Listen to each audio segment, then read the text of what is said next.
High বন্ধুরা, দেখো আমার হাতে একটা বোতল আছে। এটা আমার ছেলের বোতল, দুধের বোতল। এটা আমি ফ্লিপকার্ট থেকে নিয়েছি। খুবই সুন্দর আর খুবই ভালো, তোমরাও চাইলে নিতে পারো। দেখো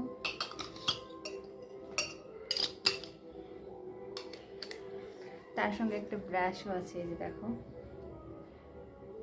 পরিষ্কার করার, খুবই ভালো।